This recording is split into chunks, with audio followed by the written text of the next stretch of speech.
예, 안녕하세요. 오늘은 이집트 14번째입니다. 어제가 12번째 아니고 13번째고, 오늘 14번째. 오늘은, 아크나톤.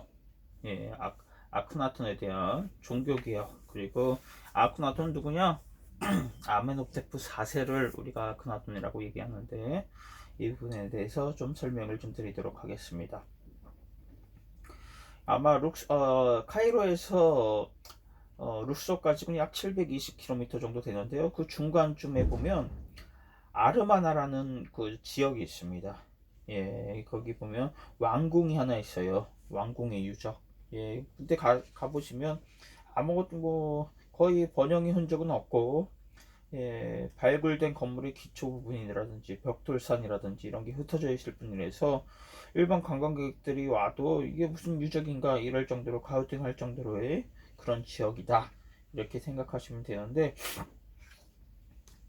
사실 이 지역은 누구냐? 신난국 시대 18대 왕조 파라오, 예, 아멘호테프 4세 아크나톤이라고 하죠. 또 예, 이 파라오의 이 파라오가 조성한 왕궁이었다, 이렇게 생각하시면 되겠습니다. 아크나톤은 아멘라 신이 국가 최고의 신을 숭배하던 다신교 시대에 아텐신, 아텐신을 절대신, 유일신으로 개혁한 장본인이죠. 그래서 아멘라 신간당 세력이 테벳에서 도피해 아멘라 신간당 세력을 강한 강한 지역이죠. 룩서 테벳이.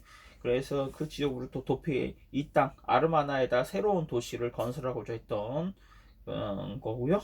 그래서 이 수도에 붙여진 이름은 아테네 지평선이라는 아케트 아테안이라는 뜻인데, 예, 아멘호테프 4세가 4년째 되는 시작에 건설해서 3년 만에 완공을 하고, 결국 여러분들 잘 아시는 이집트 최고의 3대 미녀 네프르티티가 왕비였는데 네프르티티하고 함께 새 왕궁으로 옮긴다, 이렇게 생각하면 되겠습니다.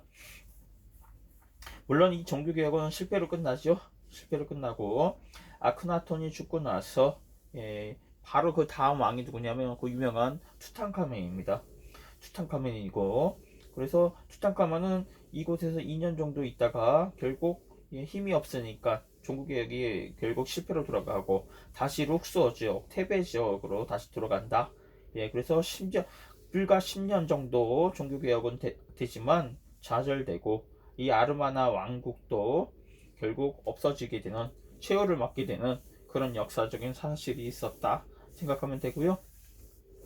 아르마나 땅에 가보시면 뭐 왕국은 폐허로 있지만, 그리고 돌보는 사람도 아무도 없죠. 예, 그래서 이게 어떻게 됐냐? 그렇기 때문에 유명한 지역이 아니고, 사람들의 발길이 끊어졌던 지역이기 때문에 땅속 밑에 왕궁들은 파괴되지 않고 좀 많이 남아져 있었어요. 그래서 신왕국 시대까지 보면 뭐 유적으로 보면 피라미드, 신전, 장례, 사원, 분묘 같은 게 많이 남아져 있는데, 실제로 왕이 생활한 주거지는 양호한 상태로 발견된 적이 거의 없습니다. 거의 이 아르마나 왕국이 거의 유일하고, 예, 바로 아케나텐 부왕인데, 아크나톤의 부왕 아메노테프 3세가 조성한 게 있어요. 그러니까 이 아메노테프 4세 아크나톤의 아버지, 예, 아메노테프 3세가 조성한 말카타 왕국이라고 있는데, 말카타궁, 여기하고 아르마나의 이 궁이 유일하게 파라오들이 살던 왕의 생활지다.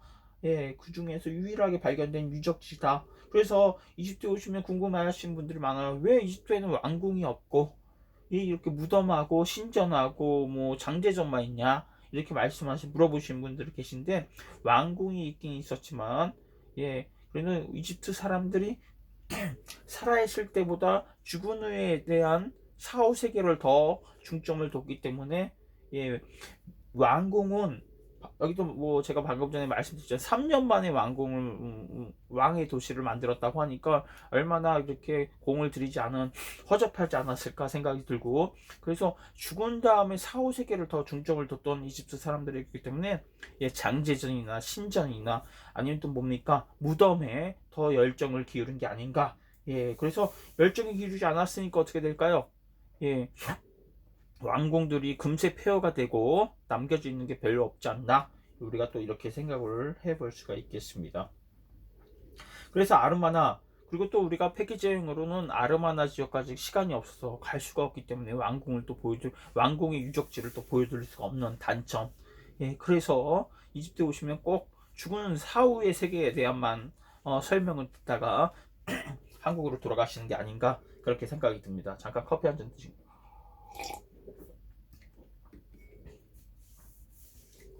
이곳에 가보면 흔적이 불가합니다. 흔적이 불가하지만 동서남북 경계를 나타낸 경계비, 아텐 신전, 왕궁, 관공서, 도서관, 정원 뭐 이런 게 자취가 좀 남겨져 있는 모습을 우리가 좀 볼 수 있다. 나중에 기회가 생기면 제가 좀 동영상이나 사진으로 이 부분도 한번 올려드리도록 하겠습니다. 아크나톤은 종불개혁을 했는데 왜 실패로 돌아갔을까? 그리고 또 우리가 네프리티티에 대한 것도 주목해 볼만 하고요. 그래서 어떻게 아크나톤이 종교개혁을 할 수밖에 없는데 바로 그 이유가 아멘호테프 3세 그의 아버지하고 좀 관련이 있다. 이런 부분도 우리가 여기서 좀 알아야 될 사항이 아닌가 생각이 됩니다. 그래서 아멘호테프 3세에 대해서 좀 얘기를 하면 아크나톤의 아버지 아멘호테프 3세가 바로 누구예요? 투투모스 4세하고 왕비 무테무이아 사이에 난 아들인데, 아멘호테프 3세는 좀 별로 인기가 없는 파라오입니다. 이집트를 연구하는 고고학자들 사이에서. 왜냐하면 아시다시피 투투모스 3세, 이집트의 나폴레옹이라 불렸던 친구하고 종교개혁을 한 아크나톤 사이에 껴있기 때문에 아멘호테프 3세는 그렇게 인기가 많은 파라오가 아니다. 고고학적으로 그렇게 좀 생각을 하시면 되겠습니다. 근데 아멘호테프 3세를 우리가 연구를 하다 보면 역사적으로 군사와 정치에 좀 소홀히 했던 파라오였다. 그래서 결국 이때부터 18대 왕조가 멸망으로 되는 하나의 멸망으로 이긴 장본인이 아닌가, 우리가 그렇게 생각할 수 있겠고요. 술과 여자를 몹시 좋아했던 하나의 파라오였다 생각하면 되겠고요. 그 중에서도 결국 외국에서 네프리티티까지 데리고 왔을 정도로 정말 호색한이었다, 이렇게 생각을 하면 되겠습니다. 어떻게 될까요? 아무래도 군사와 정치에 힘을 기울이지 않고 자리 보존만 하려고 어떻게 하고 하다 보니까 어떻게 해요? 신간과 아몬라 신간들의 힘이 세지고 신간 군인들이 아무래도 이 파라오를 좀 멀리하지 않게 되냐. 그래서 나중에 어떻게 되겠어요? 아멘호테프 3세와 신간들이 신하들하고 신관들의 많은 적대적인 여러 가지 문제들이 좀 생기는 게 아닌가, 우리가 그렇게 추측을 좀 해볼 수가 있겠죠. 아멘호테프 3세는 투투모스 4세로부터 왕위를 계승해서 티티라는 여성을 왕비로 맺습니다. 그런데 신기하게도 티티의 아버지는 이야라고 하는데 신간이었고 어머니는 뚜야라고 합니다. 근데 이름이 이집트스럽진 않죠. 그래서 티티나 뚜야 이런 사람들은 아마 외국인이었지 않았을까? 우리가 그렇게 생각할 수 있고요. 왜냐하면 투트모스 4세의 왕비가 무테무이아가 미타니에서 왔었는데 아마도 그 당시에 같이 온 미타닌 출신들이 아닐까, 우리가 그렇게 추측을 좀 해볼 수가 있겠습니다. 그런데 신기하게도 이 뚜야, 이야, 그러니까 뭐 이 친구들이 왕가 계통은 아니고 그 당시 어떻게 보면 평민의 딸들이 아닌가, 그렇게 생각할 수 있고, 왕의 계승권이 다 아시다시피 어떻게 돼요? 제일 장녀하고 결혼해야지 왕이가 되는데 어떻게 티티나 이런 친구 뚜야, 티티가 아멘토 왕비가 됐을까? 우리가 이런 걸 좀 의심을 해봐야 되는데, 그 이유는 이전하고는 틀리게 외국과의 관계가 많이 중요해졌죠. 외국과의 관계가 중요한 이유가 뭔지 아시죠? 힉소스. 예, 그래서 그랬기 때문에 외국과의 관계가 중요하기 때문에 이런 식으로 결혼이 이루어질 수도 있었지 않았을까 그렇게 생각을 할 수 있겠고요.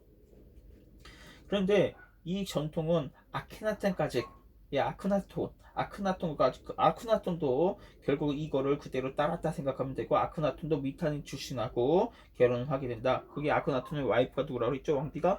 예, 네프리티티죠. 네프리티티도 미타닌 출신이다. 그렇게 생각을 하면 되겠습니다. 그런데 이집트 왕가에서는 왕비의 발언권이 굉장히 셌어요. 아무래도 장녀 상속제이기 때문에. 그래서 아므노페프 3세의 비로 티티를 택한 것도 투토모스 4세의 왕비인 무테무이아가 중요한 역할을 한 게 아닌가, 우리가 그런 것도 또 한번 생각을 할 수 있겠고요. 투토모스 4세, 아메노페프 3세, 아메노페프 4세가 아크나톤이라고 그랬죠. 이 3인의 파라오는 취향이 좀 왜곡적인 취향이었지 않나. 그래서 이 3인의 파라오는 다 미타닌 출신의 여인과 결혼을 했고 왕비를 삼았다.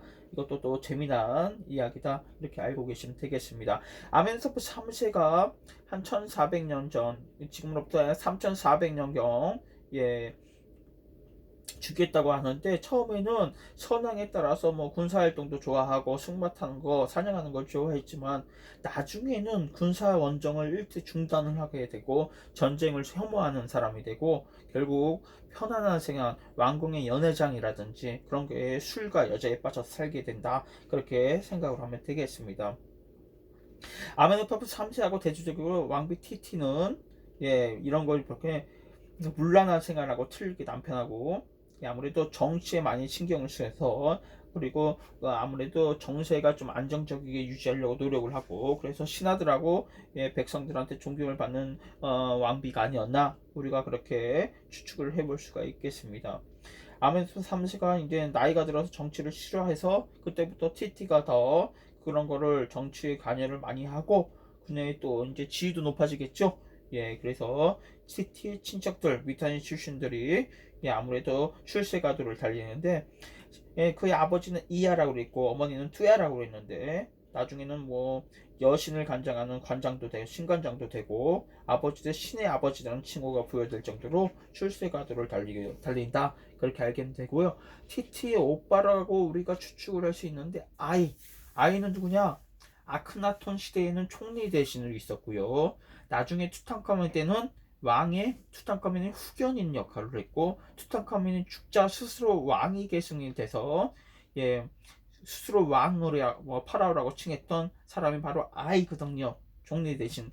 예, 그래서 아마 티티의 오빠가 아니었을까, 우리가 그렇게 또 추측을 해볼 수가 있겠습니다. 아멘호테프 3세는 사실 가장 영화를 누리는 파라오라고 할 수 있겠죠.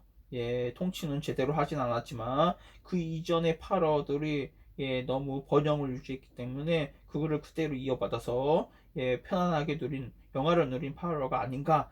근데 이 파라오 때문에 결국 이집트가 그 이후로는 18대 왕조가 무너지는 계기가 되는 게 아닌가, 우리가 또 생각을 할 수 있는데, 이때, 예, 이 파라오가 힘을 쓰지 않아도, 정치를 하지 않아도, 예, 정치를 잘 이끈 파라오 누구냐? 제상이 하나 있어요. 우리가 그 제상의 이름을 하프의 아들 아멘호테프라고 그러는데, 왜 아멘호테프 이름이 똑같네? 왜냐하면 이 당시 우리가 역사적으로 이름이 똑같은 사람이 많아서 우리가 구별할 때 아마 다른 거를 하나에 붙였을 텐데, 아마 그 아멘호테프의 아버지가 하프하고 좀 관련이 있어서 하프의 아들 아멘호테프라고 이름을 진 게 아닌가, 우리가 그렇게 생각을 할 수 있겠습니다. 덧붙여서 말씀드리면 이집트의 4대 현인이라고 있어요. 4대 재상. 그 4대 재상이 누구냐? 조세로 파라오의 이모텝, 그리고 코프 파라오의 헤몬, 그리고 바로 아멘호테프 3세의 재상, 예, 하프의 아들 아멘호테프, 그리고 람세스 2세의, 예, 네 번째 왕자 케모아세트, 이 네 명을 이집트의 4대 현인이라고 하는데, 이 재상들이 있었을 때 국정이 너무 잘 운영을 해서 강제의 왕조가 모두 큰 번영을 이뤘기 때문에 우리가 이집트의 4대 현인이다 얘기를 하고, 공통점이 있는데 왕이 아님에도 불구하고 이 네 명의 현인한테는 뭐가 있었다? 장례 사원이 있었고 아마 그만큼 왕의 세력들이 신뢰를 했었던 걸 우리가 느낄 수 있고요. 그리고 또 한 명을 더 얘기하면 장례 사원이 있는 재상을 얘기하면 합세스트의 재상이었던 샘모트도 장례 사원이 있죠. 그리고 이 다섯 명들은 왕이 아닌데 파라오 아닌데도 불구하고 장례 사원이 있는 특이점이 있었다. 그런데 장례사원은 이 다섯 명의 걸 발견을 하는데 특이하게도 뭘 발견하지 않는 못해요? 무덤은 발견하지 못합니다. 이제 그래서 아마 아직도 그 무덤들은 발견을 못한 게 아닌가 우리가 그렇게 생각할 수 있겠고요. 그래서 이 파라오들이 은인이잖아요. 이 다섯 명은 재상들은. 그래서 무도 도굴꾼들한테 해준당하지 않게끔 어디다 숨겨놓은 게 아닌가 우리가 그렇게 추측만 할 뿐입니다. 아멘토 3세가 38년간 이제 치세를 했대는데 38년이면 좀 긴 편에 속합니다. 이집트의 평균 수명이 이집트인들의 평균 수명이 20살에서 30살 사이라고 제가 말씀드렸는데 그러니까 38년 동안 통치를 했다는 건 꽤 오랫동안 통치한 거다 이렇게 생각을 하면 되겠는데 우리가 어떻게 아멘호테프 3세에 대한 기록을 알 수 있냐? 여러분들 스카라베라고 아시죠? 스카라베 쇳동구리 모양의 조각물인데 풍뎅이죠. 이집트에서는 쇳동구리를 창조신 케프리라고 비유를 하는데 여기다가 금이나 귀금속이나 여기 뭐 여러 가지 뭐 케프리 모양으로 많이 만드는데 여기 보면 뒤에다가 기록을 많이 남기는데 그런 기록에서 아멘호테프 3세에 대한 기록이 꽤 많이 남아 있습니다. 그래서 우리가 아멘호테프 3세에 대한 기록을 거기서부터 볼 수 있었던 거고요. 그런데 신간단하고 처음에는 사이가 좋았던 것 같아요. 그래서 까르낙 신전의 제3탐문을 건설하고 룩서 신전 있죠? 지금 저희가 보셨던 룩서 신전도 룩서 신전의 반 이상은 아멘호테프 3세가 세운 거다 이렇게 또 생각을 하면 되겠습니다. 나중에 이제 별궁을 만들자 말카타 왕궁 자기 아들처럼 이 사람도 자기 말카타 왕궁을 만들어서 거기서 이제 술을 먹고 이제 즐기기만 하게 되는데 신기하게도 말카타 왕국은 서원에 있습니다. 원래 서원 네크로폴리스에는 뭐만 있어야겠죠? 죽은 자만이 있을 수 있는 무덤이라든지 그런 거만 있었어야 되는데 시안에도 이 친구 아멘스타프 3세는 전통과 간섭에 구애받지 않은 자유로운 발상을 한 게 아닌가 그게 바로 아들한테 영향을 미친 게 아닌가 또 생각을 할 수 있겠고요. 뭐 여러분들이 아는 메누메 거상 바로 이게 뭐냐 바로 아멘호테프 3세의 장례사원의 입구에 높이가 21m 되는 아멘호테프 좌상 두 개인데 지금은 많이 뭐 훼손이 됐지만 그게 바로 메누메 거상인 겁니다. 지금 많이 유명한 관광지가 됐죠. 슈라고 여자한테만 탐닉했고 결국 조상이 남겨준 재산을 다 탕진하고 그래서 18대 왕조의 재정은 위기에 떨리게 되고 그러면서 신관들과 군인들하고 사이가 안 좋아지고 그렇게 됐다 말씀드렸는데 나이가 들어서는 이제 50살이 넘어가면서 이 친구 아멘투브 3세가 미타니로부터 또 15살밖에 안 된 여인을 데리고 옵니다. 그 여인이 말이야 아케나텐 나중에 아크나톤의 왕비가 되는 네프리티티예요. 네프리티티를 데리고 와서 또 이제 결혼을 하죠. 결혼을 하는데 나중에는 아멘호테프가 죽고 나서 아시다시피 뭐예요? 따로 누구랑 결혼해야 돼요? 이 장녀 아니면 그 파라오의 와이프 왕비와 결혼을 하기 때문에 네프리티티가 나중에 아크나톤하고 다시 결혼을 하게 된다. 그런 사실도 참고로 좀 알고 계셨으면 좋겠습니다. 예, 좀 이제 서론이 길었고요. 아크나톤, 아크나톤은 아버지를 오랫동안 이렇게 어렸을 때부터 봐왔죠. 그래서 사실 아크나톤의 이름은 아메노테프 4세입니다. 아메노테프 4세하고 왕부의 아메노테프 3세와 티티 왕비로부터 태어난 아들입니다. 아무래도 외국물도 꽤 많이 먹었고 외국도 여행을 많이 했던 그런 파라오였다 생각을 하면 되겠습니다.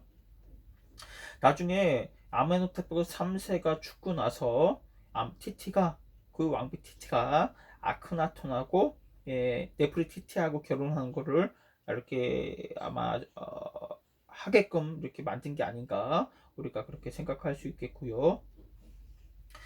그래서 이때부터 아크나톤이 이제 아메노프탑 4세가 팔아오게 되면서 이제 종교 개혁이 시작이 된다 이렇게 생각하면 되는데요.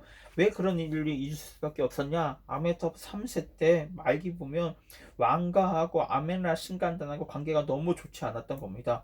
예, 그래서 예, 그리고 아멘테프 3세가 미타닌 출신하고 결혼을 하고 미타닌 쪽에 여러 가지 그런 거를 구애를 많이 받다 보니까 미타닌 신을 가호를 구하고 막 이러다 보니까 이집트에서 아멘라 신간단들이 좋아할 리가 없겠죠. 그러면서부터 문제가 생기면서 이런 거를 어렸을 때부터 봐왔던 아크나톤이죠. 아멘테프 4세. 예, 그렇다 보니까 이 문제를 어떻게 해결을 해야 되는데 아버지하고 신간단이 너무 사이가 안 좋았던 것을 보면서 이 신간단을 어떻게 아멘라 신을 해치워야 된다는 생각을 하게 되는데 그게 바로 어떻게 해치워야 될까 생각을 했는데 바로 아텐신, 예, 아텐신밖에 없다. 왜냐하면 이집트의 지방신 중에 하나였는데 아텐신이 예, 그래 아마 아멘라 신을 대신할 수 있는 건 결국 아텐신도 태양하고 관련이 있거든요. 그래서 아텐신밖에 없다고 생각했는지 몰라도 아텐신앙을 갖고 옵니다.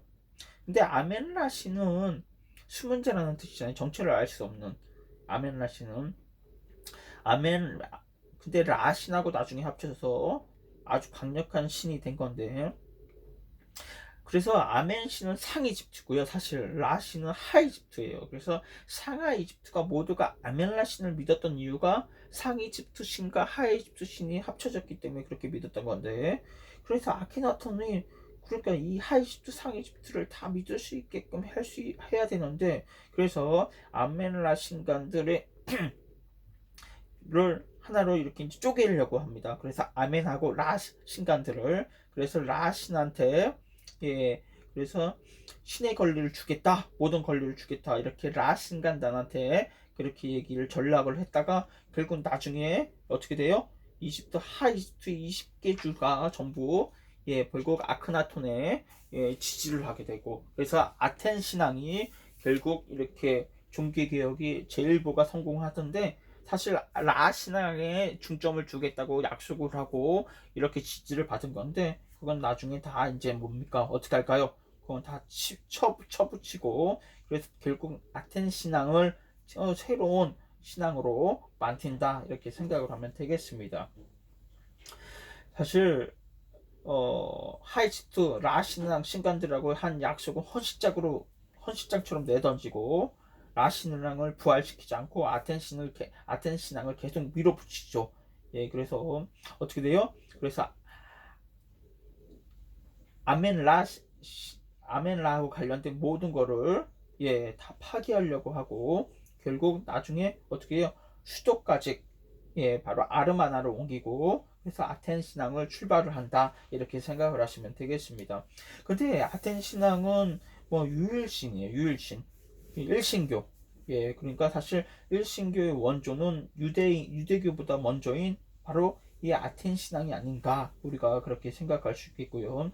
원래 이집트에는 800만 신이 있어요. 800만 신이 있는데 사실 하나에 불과한 거예요. 아텐 신앙도 800만 신줄에 하나에 불과한 거였는데 그런데 어떻게 해서 유일 절대신적인 거를 부여했을까?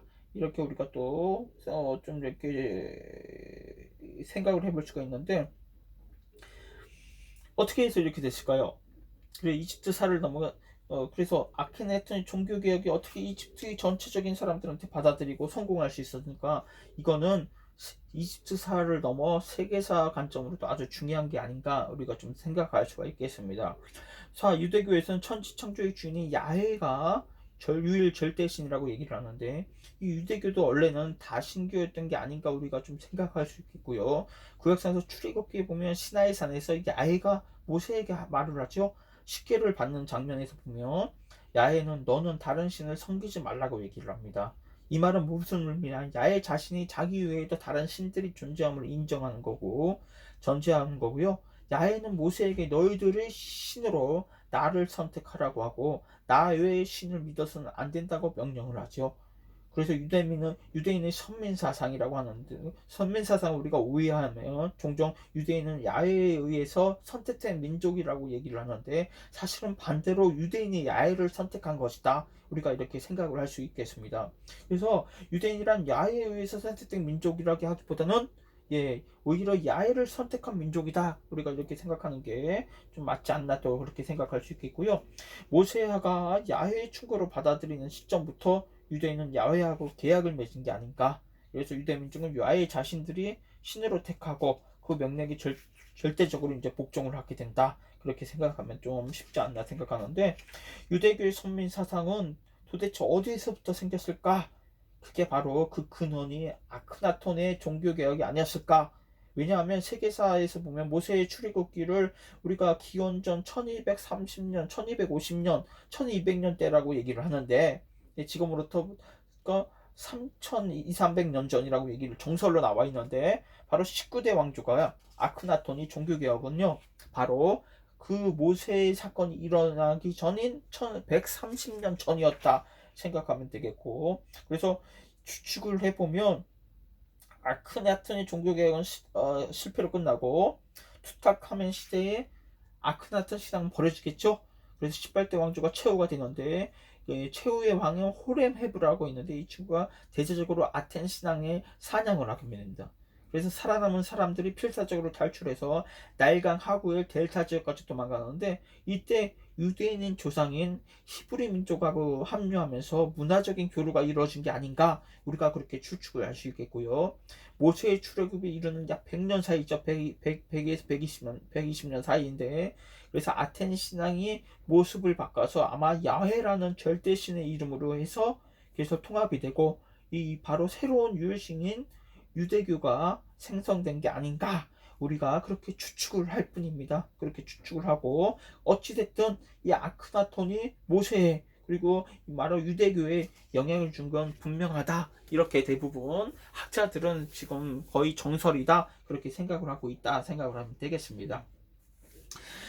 사실 종교개혁의 아텐 신앙이 이제 구체적으로 되고 도시까지 건설을 하고 이전을 하죠. 이전을 하는데, 그런데 사실 네프리티티하고 같이 이전을 해서 그쪽에 와서 계속 살았다고 하는데, 이 아크나톤이 이런 영향을 받았었던 이유는 외국 생활을 꽤 오랫동안 하고 외국 경험도 꽤 많이 하고요. 그럼 미타닌의 영향도 또 많이 받았겠고, 그런 이유로 인해서 왕가의 관례나 이집트의 간섭에 구애받지 않은 발상을 좀 많이 한 게 아닌가, 우리가 그렇게 생각할 수 있겠고요. 자유, 평등, 평화, 그리고 사물을 보는 관점, 그러면서 아무래도 이 아크나톤 시대에 정말 우리가 예술을 아르마나 예술이라고 하는데, 이게 꽃을 핀 게 아닌가, 우리가 또 한번 생각을 해볼 수가 있겠습니다. 정말 이때 1800이죠. 1887년에 점토판이 많이 발견돼요. 점토판 외교 문서가 어디서? 아르마나에서.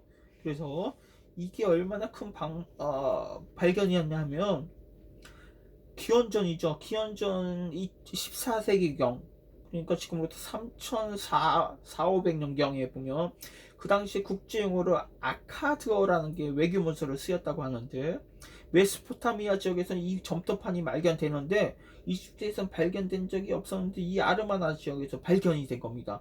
그러면서 이집트의 왕 이름이라든지 이집트의 역사가 메소포타미아의 문서에도 등장하는데, 좀 맞지 않은 게 너무 많았는데, 여기 아르마나 지역에서 발견됨으로 해서 그를 비교를 해서 수많은 메소포타미아하고 이집트의 역사를 우리가 조종을 할 수 있었고 제대로 알 수 있었다. 그래서 아주 획기적인 발견이었다, 이 점토판이, 그렇게 생각하면 되는데, 이 점토판은 지금 어디 있냐? 영국의 대형 박물관이나 이집트의 고고학 박물관에 조금 있고요. 나머지는 또 베를린 국립미술관에 좀 있다, 이렇게 생각하면 되겠습니다.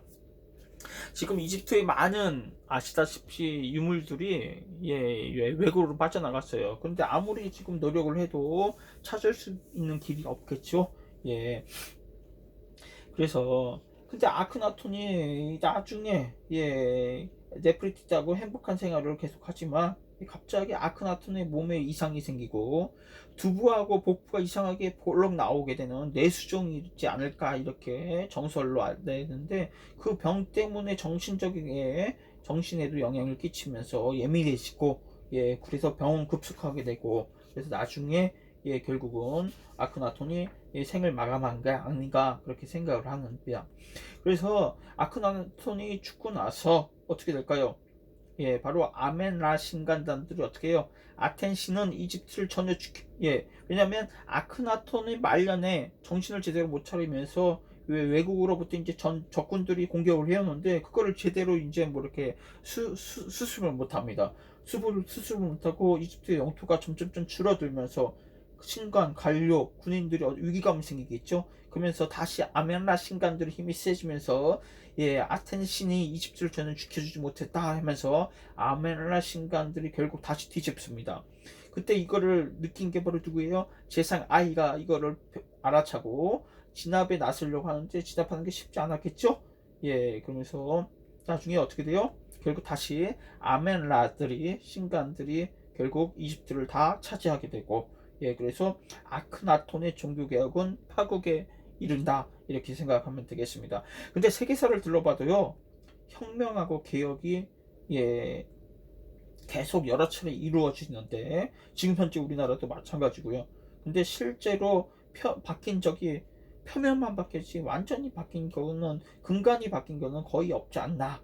그래서 아크나톤이 일도한 이 개혁도 대대적인 개혁이었죠. 인류 역사상 한 번도 없었다고 해도 좋은 그런 거를 종교개혁 결국 근데 바뀌지 못한 게 아닌가. 그래서 인간은 그래서 어느 정도 보수적인 면이 차지하고 있는 인간의 내면이 아닌가 우리가 또 생각할 수 있겠고요. 뭐 개혁이라는 게 이렇게 어렵죠. 개혁이라는 게 너무 어렵고, 조직에 뭐 개인 수술을 바꾼다는 거는 그렇게 그것도 어려운 건데, 조직이나 나라의 전체를 뭔가를 바꾼다는 거는 정말 어려운 게 아닌가. 그래서 아크나톤의 이 목표한 개혁도 사실 필연적으로 실패로 끝날 수밖에 없었던 게 아닌가, 우리가 그렇게 또 생각할 수 있겠고요. 나중에 아크나톤 이제 죽기 전에 완전히 이제 뇌수종에 걸려서 미쳤는지 몰라도 미타닌에서 또 12살밖에 안 된 아케세 파테닌이라는 젊은 아가씨를 데리고 와서 또 결혼을 합니다.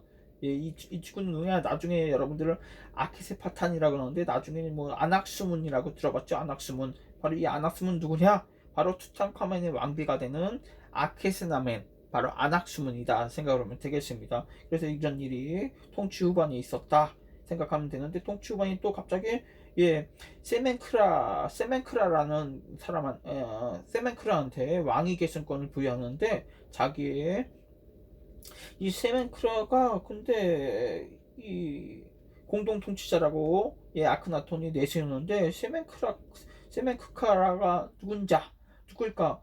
그런데 지금 학자들은 아마 이 세멘크라카가 네프리티티가 아니었을까? 이름뿐인 실제로 존재하지 않고 뒤에서 네프리티티가 그렇게 통치를 한 게 아닌가. 왜냐하면 그때부터 세멘크카라가 나타날 때, 공동 통치를 한다고 나타날 때부터 네프리티티가 왕궁에서부터 사라져요. 그래서 네프리티티가 왕궁에 치과해서 공동 통치를 한 게 아닌가. 왜냐하면 그의 남편이 통치를 할 수 없기 때문에, 내수종으로. 그렇게 우리가 좀 추측을 해볼 뿐입니다. 근데 결국 어떻게 해요? 사실 여기서 간단하게 이제 투탕카멘에 대해서 말씀드리면, 어, 아크나톤, 그러니까 아멘호테프 4세가 제17년 때 결국 죽게 되고, 그때 이후로 이제 왕위를 맡게 되겠죠. 근데 투탕카멘이 네프리티티, 그러니까 이 왕가에 오랫동안 같이 살았던 것 같고, 아들은 아닌 것 같다 이렇게 생각을 하는데, 결국 네프리티티가 투탕카멘하고 아케사나문하고 그리고 아낙수문하고 결혼을 시키게 되고, 그래서 후견인으로 실권을 가지려고 했는데 오랫동안 실권을 갖지는 못하고요. 투탕카멘이 즉위한 2년째 결국 네프리티티도 예, 생을 마감하게 됩니다. 뭐 이런 일이 있었고, 나중에 투탕카멘에 대해서는 다시 한번 말씀을 드릴 수 있는데, 아마 이집트도 권력 암투가 뭐 어떤 나라에 비해 심하지 않았나, 우리가 그런 거를 또 생각을 해볼 수가 있겠습니다. 사실 우리가 아르마나 시대, 그러니까 아크나톤은 종교 개혁에 대해서 얘기를 하는데, 이때의 예술도 어마어마한 특징을 갖고 있었는데, 우리가 이때 사실주의 예술이었다 이렇게 생각할 수 있는데, 벽화 조각을 보면 종래의 고대 이집트 미술 양식하고는 너무나 틀린 모습, 아크나톤이 자기의 딸을 갖고 키스하는 모습이라든지, 아니면 뭐 여러 가지 정말 실물을 보고 묘사한 것처럼, 그래서 이집트 미술 양식에는 전혀 있을 수 없는 전형적인 방법하고는 너무 틀린 사실주의 기법을 많이 쓴 거를 우리가 이때 볼 수 있었다 또 생각하시면 돼서, 이때 아르마나의 미술을 아주 크게 쳐준다 생각을 하면 되겠습니다. 이때 아르마나 예술의 최고 걸작이라고 일컬어진 작품은 지금 어디 있냐? 바로 베를린 국립미술관에 있습니다. 바로 뭐냐? 바로 네프리티티의 얼굴 조각상이에요. 얼굴. 우리가 조상이라고 하는데, 사실 1912년에 독일 발굴대가 발견을 해서 아르마나에서 발굴을 합니다. 바로 투투모시스라는 이 조각가, 유명한 조각가의 공방터에서 발견되는데, 투투모시스의 집안에서 발견되는데, 그래서 그때 너무 아름다운 조각상이죠. 그래서 이거를 놓고자 독일 발굴대가 감쪽같이 독일로 갖고 가게 돼요. 나중에 이집트 정부가 알고 국제재판소에 이제 제소를 하지만 아직도 돌려주지 않고 있다. 그렇게 생각하면 되는데요. 이 독특한 점은 뭐냐? 인상이 크게 바뀐다는 거예요. 각도에 따라서. 어떤 각도에서 보면 절세미냐고요. 또 다른 각도로 보면 또 추하게 보이고. 그래서 아마 미술평론가들은 아마 투투모시스가 아마 이 네프리티티를 사랑했는데, 이루지 못한 사랑을 이 조각상에 응축시킨 게 아닌가, 그 원한을. 그래서 이런 희귀한 조각상이 만들어진 게 아닌가, 그렇게 그냥 추측을 하고 있고요. 어찌됐든 그런데 그렇기 때문에 이 투투모시스가 이 네프리티티 조각상을 자기가 갖고 품었기 때문에 모조리 아크나톤이 죽은 다음에 아크나톤하고 네프리티티 조상하고 모든 게 파괴가 되는데, 이건 남아 있던 게 아닌가, 우리가 그렇게 또 이렇게 그냥 추측을 할 뿐입니다. 오늘 좀 길게 좀 설명을 드렸어요. 아크나톤에 대한 설명을 좀 드렸는데, 아무래도 아크나톤하고 종교개혁, 이집트 아텐 사상, 유일신 사상이 좀 중요한 부분이었기 때문에 이집트 역사에서 좀 길게 설명을 드렸고요. 다음에는 바로 그의 다음 파라오가 누구라고 그랬죠? 제가 바로 아시다시피 여러분들 그 유명한 투탕카멘, 그래서 투탕카멘에 대한 설명을 다음에 드리도록 하겠고요. 오늘은 여기서 마치도록 하겠습니다. 감사합니다.